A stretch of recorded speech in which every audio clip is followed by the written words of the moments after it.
How's it going, everyone? It is I, Anime Outlet, and this is part 1 of What If Deku Was a Phoenix. And now, before we begin, I would just like to ask you all to please put your what if suggestions down in the comments section below. And now, let's begin. A massive explosion is seen right in the middle of a forest as all of us and flames start to rapidly grow, growing bigger and bigger as the seconds tick by. As we look in closer, we see the forest is now erupted into a massive flame, as all of the trees around this forest are just burning and falling down to the ground, being crushed by the massive flames that are roaring above it. And right in the heart of these flames is a crying child right in the middle of all of it. Was this child the cause of these flames? We don't know. However, the child doesn't seem to be harmed in any way by this fire. It's as if he was immune to all of it. As the flames would continue roaring, taking trees as each minute went by, finally a hero would end up showing up, looking around to see this massive forest burning into ash. As he would be staring around, would cover his eyes, just the massive heat radiating from this fire. And this hero is known as Endeavor, the number 2 hero in the country. Although he does have a fire quirk, these flames were far hotter than anything he had ever experienced. He would look on towards the fire before wondering what the hell could have caused this. He would go deep into the forest, looking around, wondering where anything was, as he too had a sort of immunity to the flames. It wasn't a great immunity, as he could still get burned, but it was definitely sort of a just nullification type thing or effect. As he would continue going on, he would start to hear the cries of a baby echoing throughout the forest, bouncing off the charred trees. Looking around, he would wonder where these cries were coming from. As he would continue going deeper and deeper into the forest as the flames would get hotter and hotter, finally he would end up coming across a baby sitting on the ground, looking around, completely scared by all of the flames around him. As Endeavor would walk over towards the child, or going down to touch it, it would instantly recoil his hand. The baby was hot as lava, and he didn't understand why. Could this baby possibly have caused this? He would wonder to himself, or having flames go around his hands. So he would reach down to touch the baby, grabbing it, picking it up. The baby just seemed to be fine after that, as his flames sort of acted as a layer blocking all of the heat that the baby was radiating. As he would look towards the baby, he would end up hurrying him back to his house, as the baby would end up calming down because of this.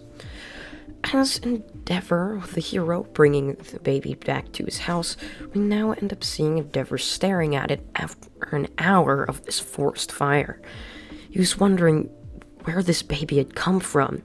He would even have contacted some hospitals around the area, wondering if a baby was born at all in the past couple of days that had this sort of effect, had just lava red and orange hair. As his hair, he already had a lot of hair for what looked to be a newborn baby. It was red and orange that kind of mimicked the look of lava. As Endeavor would be staring at it, he would end up getting up before shaking his head. I'll just have one of the kids watch you for now. Hopefully you don't cause any trouble while I'm gone, since most of them are just weak. Don't have such a powerful quirk as mine, so I'm not sure if they'll be able to handle you. But nonetheless, I have an actual son on the way. Endeavor would say to himself before walking off to a hospital, where he would end up watching the birth of one of his just perfect creation, this being Shoto Todoroki.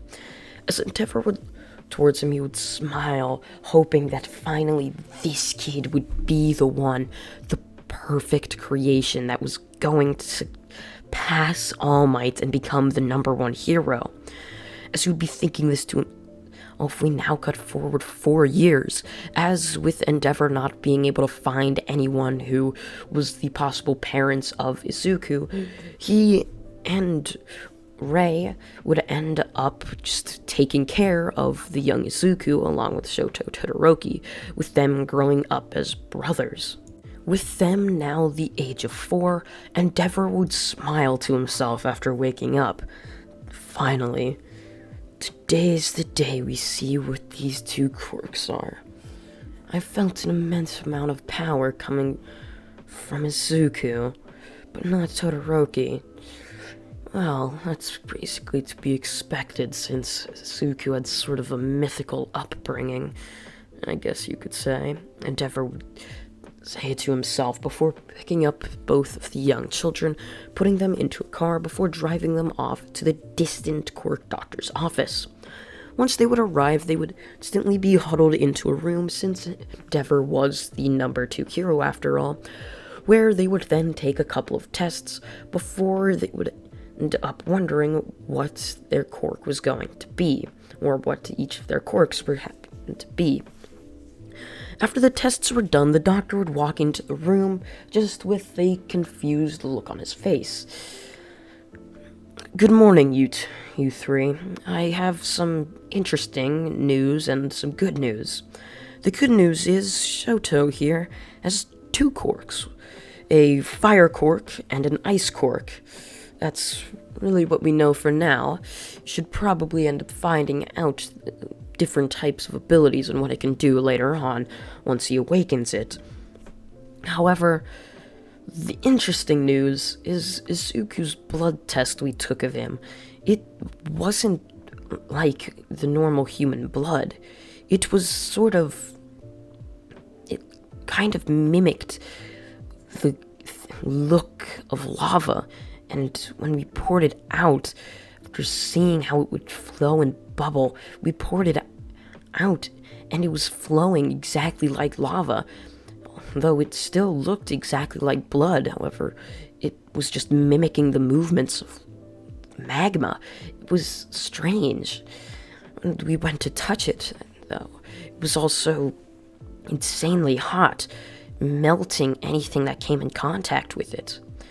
So, although we couldn't find out if Izuku had a quirk or not, it's safe to say he has quite the powerful one. I can't see any reason why he wouldn't have a quirk, and if he doesn't, then he's just an abnormally with just his blood like that. But that's really all I can say for now. I wish you 3 the best of luck in the future, the doctor would say, shaking his head as the 3 would then end up leaving. Endeavor would have a smile on his face, knowing that Todoroki was his perfect creation, a perfect mix between fire and ice. However, Izuku was a little bit of the stranger one. He had something of a quirk, but you didn't know what the quirk happened to be. So, after this day, the training would end up beginning to create Izuku and Todoroki into the best heroes they could possibly can.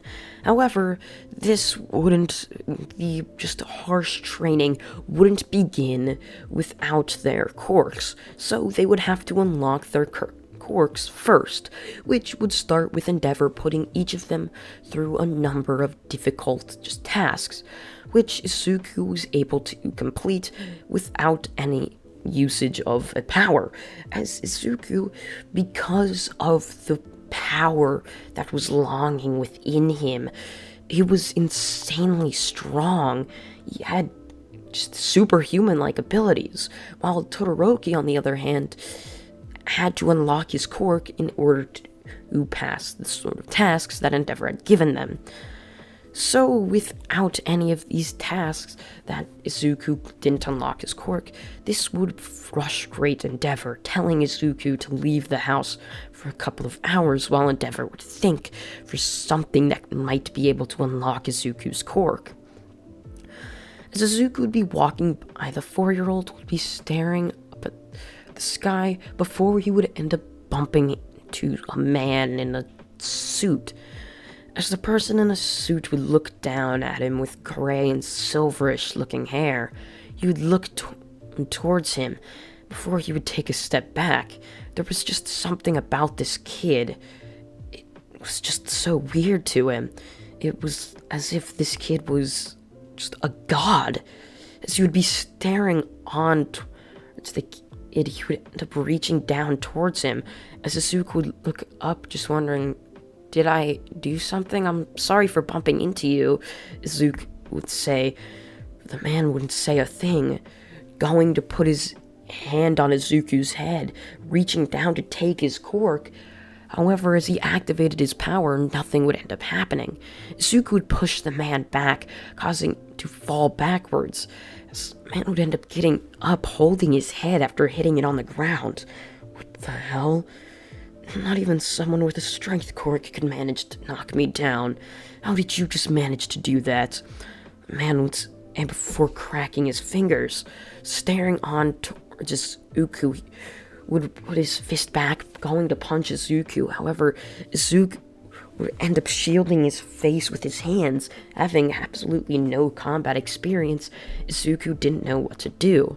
When all of a sudden, 2 glowing flame wings would appear out of nowhere, blocking the fist, burning the fist that had made contact with their feathers. As the man would just instantly jump backwards, holding his hand in pain. Ah! What the hell? He would stare on in shock with eyes, wondering what had just happened. He had just tried to take the young boy's quirk, and nothing happened, signifying he didn't have a quirk. But yet, here he was, now with beautiful flame wings flowing and fluttering in the wind. As he'd be staring at this, he would only shake his head, creating a portal beneath him, going back to his office to think about what was happening. He didn't understand any of it. Why was... This doesn't make any sense. How did that kid do that? I'd be thinking all of this as Izuku would rush back to Endeavor's house, or his house. He would end up yelling for Endeavor, "Dad, Dad, Dad!" Izuku would yell as Endeavor would come walking in. "What is it, Izuku?" He would say, staring on towards Izuku, just with a look that said, "This better be important." I unlocked my quirk," Izuku would say happily. "Really?" Endeavor would ask. "Yeah, look," Izuku would say before unhiding his flame wings from behind his back. As Endeavor would stare on, just completely in a trance. They were beautiful. Endeavor would say, "Well, let's begin training then." Endeavor would say, as the training would end up beginning, with Izuku and Todoroki being taught that they need to give 100% every single day, as if you don't give 100%, you're not going to make any progress in your training.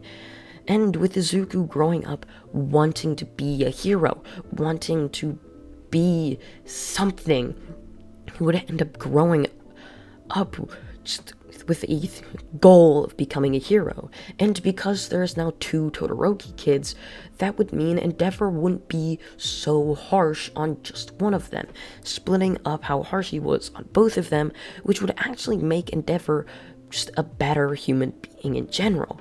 As with the addition of Izuku, a confidence factor had gained within Endeavor, with Endeavor knowing that one of these kids were going to be the #1 hero. And so, he wouldn't bully any of the other kids or his wife again. They'd all start to live a happier life, with Endeavor realizing that his prior just things that he had done, they weren't good, and it just wasn't right for him to do this. And this would also come after the loss of Toya Todoroki, who had just strangely disappeared one night, possibly running away. And Endeavor now becoming a nicer person, but still being just harsh on the kids to constantly do their best, to constantly train their hardest, he'd actually be sort of a good father in this what if. And so we now could forward just multiple years as we now end up seeing Izuku walk out of the house for his first task of the 10 months training that he was going to have to do to get into UA, as all of the training they had just prior done was just light work, Endeavor would refer to it as. This was where the real challenge begun, and Endeavor being Endeavor had managed to get Izuku and Todoroki just a temporary hero license. And with this temporary hero license, they were now tasked with going out and finding Stain the hero killer, someone that has eluded Endeavor so long, which started to frustrate him. So he decided, what the heck, why don't we go ahead and see if the boys can find him? And sure enough, they would, as we cut up seeing Izuku running down an alleyway after getting a call from Todoroki saying he needed backup. As Izuku would end up making it to the alleyway, he would see blood scattered all along the walls of the alleyway. Izuku's eyes would widen before he would end up looking around. What is this place? And that is where part 1 of What If Deku Was a Phoenix comes to an end. I hope you all did enjoy it, and if you did, please consider subscribing, as it really does help this channel out, and you can even be notified when the other parts of this series do end up coming out. I thank you all for watching once again, and goodbye.